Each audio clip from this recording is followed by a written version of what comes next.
Hello and welcome to a flight in a very pointy F1 Mirage in genuinely terrible conditions. That's actually a cloud above me, not blue sky. And this whole video was brought about by this instrument and its associated navigation packages. It is such a cool little device, and I just had to fly with it. That's where we're at. So let's get the aircraft started up. Then we'll begin some serious discussion on preparation for navigation in IFR conditions in this plane. I feel like, at least with a lot of the servers that I've been on, found that almost all combat or even just general flight occurs in VFR conditions. Very nice, flyable weather. And that's fine, but this game system offers so much more. And to me, it's extremely fun to play with and so very interesting to see what was done and how they accomplished it.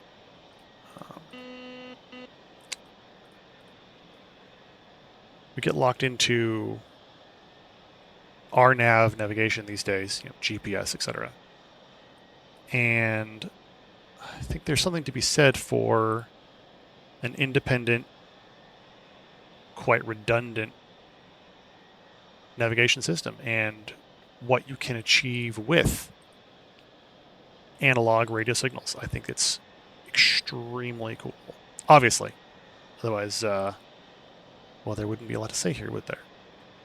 Right now, I'm just turning on the various navigation systems.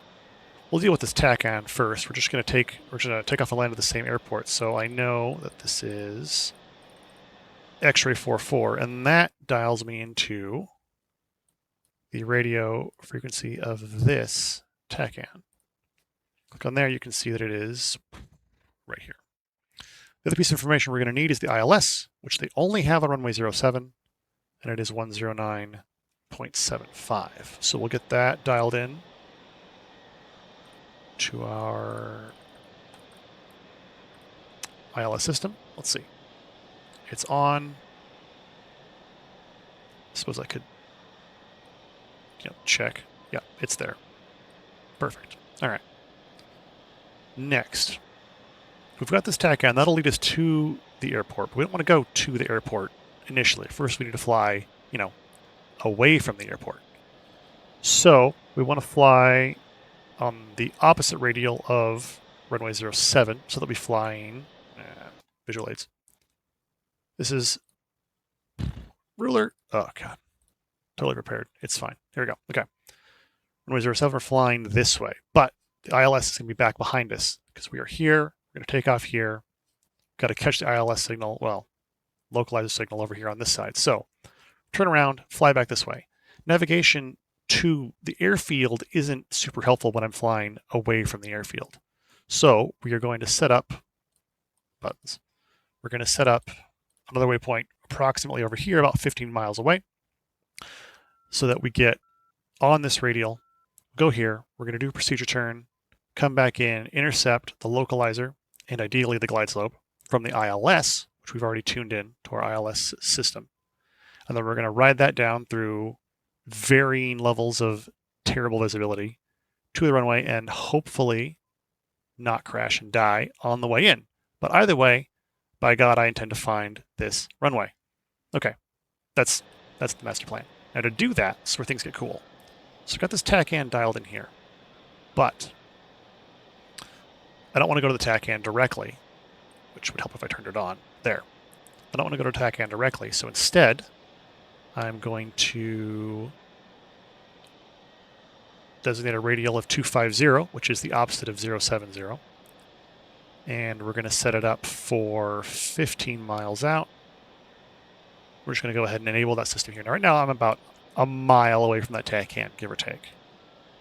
And now it's about 14 miles away from this new waypoint in 250.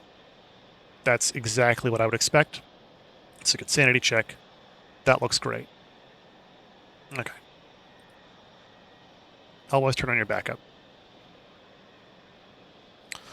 Also, your handbrake. It's really embarrassing to throttle up and not move. It's just bad. I'm sure that won't be the last thing. Like, I don't know. Random example, forgetting to close your cockpit. Just something that comes to mind. I don't know. There we go. This is fine.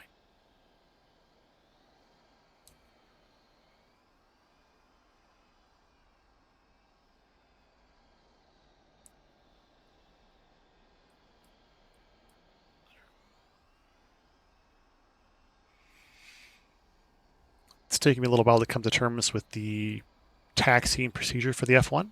It's a bit topsy-turvy. Kind of reminds me of the Mi-24, if we're honest. That just super high center of gravity that just wants to tip over no matter what you do.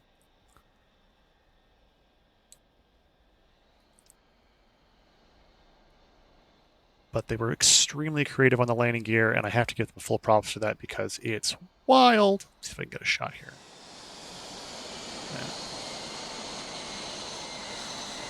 Where they're able to get that a couple feet away from the fuselage while still keeping the fuselage super skinny is commendable.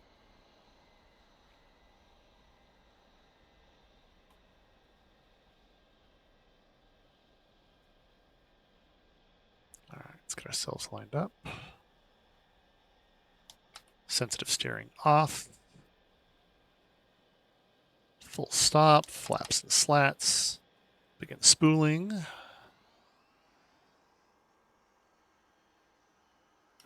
And everything is set. Let's roll out. Which I suppose is the opposite of what we're doing right now because, rollout happens after the landing. Just the thoughts in my head that no one needs to think about. It's fine. We got a bit of a crosswind here. Hence fighting for that center line. And also fighting the Mirage's rudder. It's a weird thing, this rudder. Throw everything up because this plane is fast enough to just overspeed everything. I prefer to have clean wings where possible. Okay. So now we're flying to that imaginary point on the opposite side of the airfield. 16, 17 nautical miles away, right in there.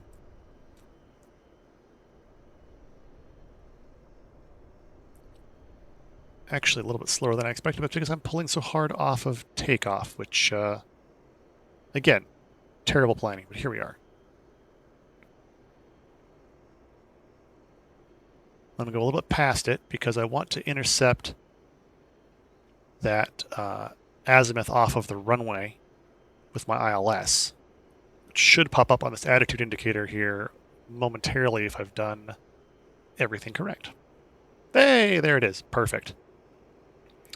Now, the important thing to note about that right now is that this is reverse sensing, which means it's telling me the opposite of where I need to be going because I'm in a different orientation than the system is expecting because the system, frankly, doesn't care where my aircraft is pointing. It only cares where my aircraft is. There's probably a missile joke in there somewhere. And I just flew right through that azimuth just horribly. So should bring that back a little bit. We're still really close. It's going to be jumpy. And that's okay. As long as I keep it on the screen somewhere, it's fine. As long as I don't max it out. Come on. Come back. Come back. Come back, please. Really wishing I had that really cool tinted heads-up display that some of the Soviet aircraft have. That's such a nice feature. It's just a simple thing, but it's so good for legibility on the HUD. And I am 8 miles away from my intended target waypoint that I constructed earlier. There, now it's come back.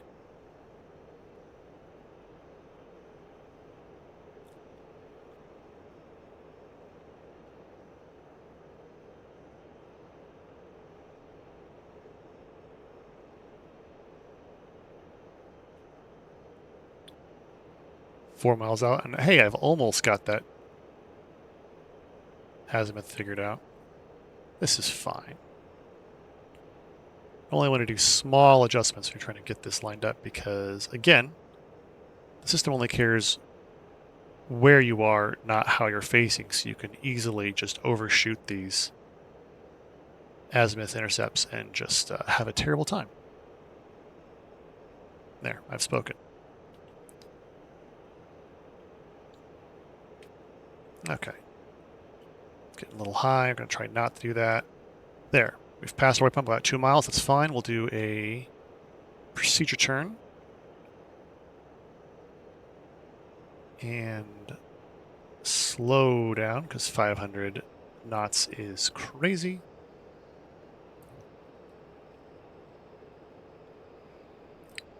And we're going to intentionally leave that runway azimuth and then re-intercept it as we turn around. With much less throttle, because wow.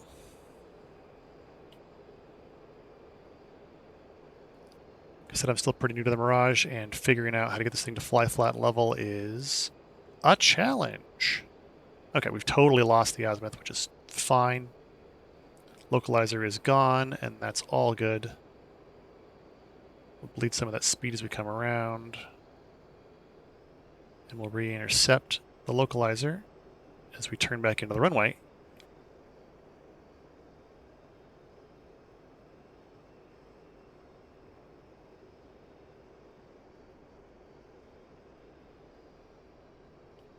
Oh look, there it is. Boom.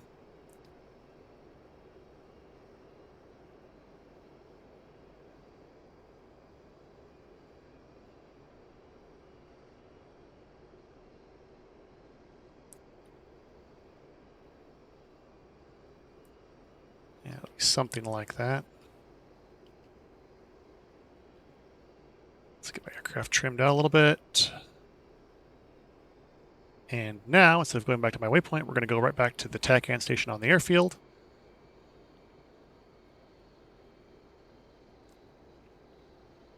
So now we're as lined up as we can get from this point. You can see that the TACAN's just slightly off of where I'm facing with the ILS, which is what those yellow bars on the attitude indicator are. And that's because the TACAN is next to the runway, not on the runway. Whereas the ILS is much closer to being on the runway.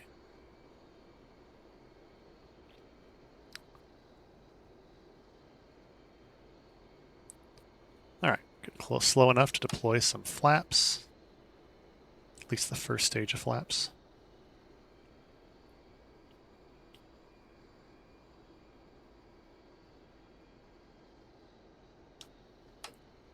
Second stage of flaps. And slats, technically.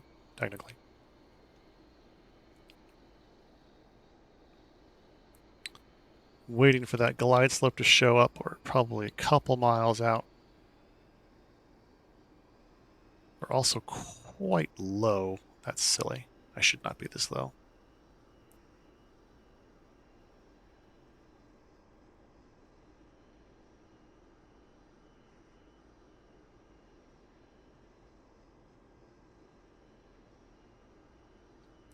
It's complaining at me for not dropping my gear yet. Yeah, we can go ahead and do that.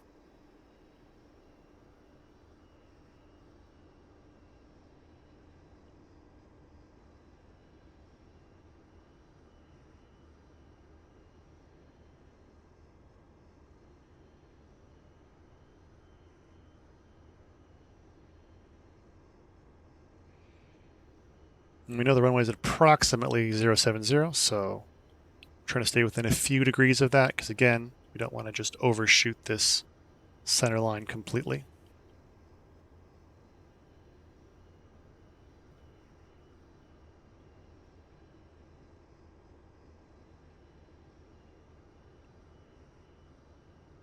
Like that. A lot of things to watch on this. There we go. There's the glide slope. Okay. System's starting to admit that there is in fact a glide slope. And we'll do our best to catch it, though historically, that's been a pretty rough gig for me. It's okay. Practice. Ooh, that's pretty. Practice is important. 11 miles out. Totally fine.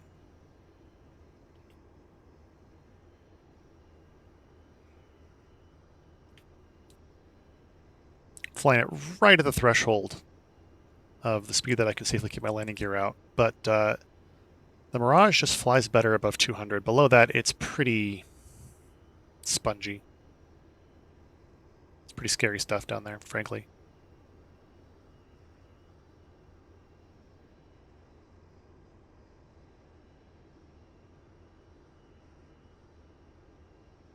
There we go. There's the glide slope coming in. I'm going to extend my air brakes just to give myself a little bit more resistance to fight against. Try to catch that glide slope a little bit better.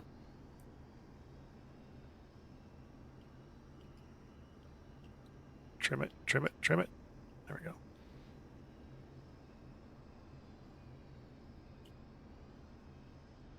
Trim it, but don't stall it. Yeah? Okay. Good.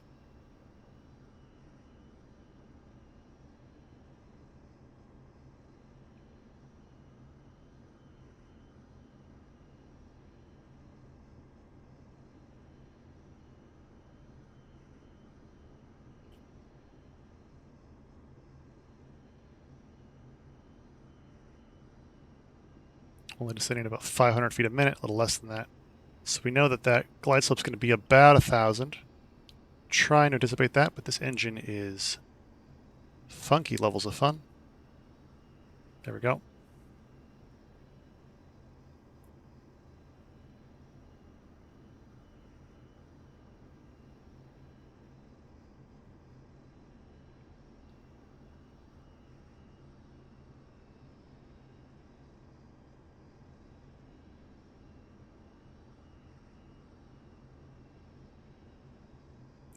We're getting very close. We don't want to get many degrees off because that localizer will flip back and forth really quick. Just a few degrees makes a big difference. We still haven't cut that glide slope really yet, but it's at least on the screen, so you know what? I'm taking what I can get. Okay, there it is. Try to get it to drop at about 1,000, approximately. Nope, lost it again. That's okay. 2 miles out.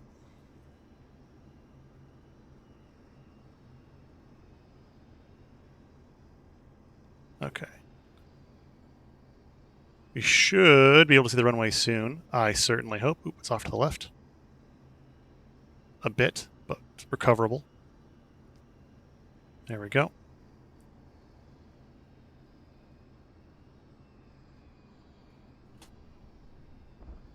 Oop, terrible, horrifying landing. However, landing nonetheless. Shoots out.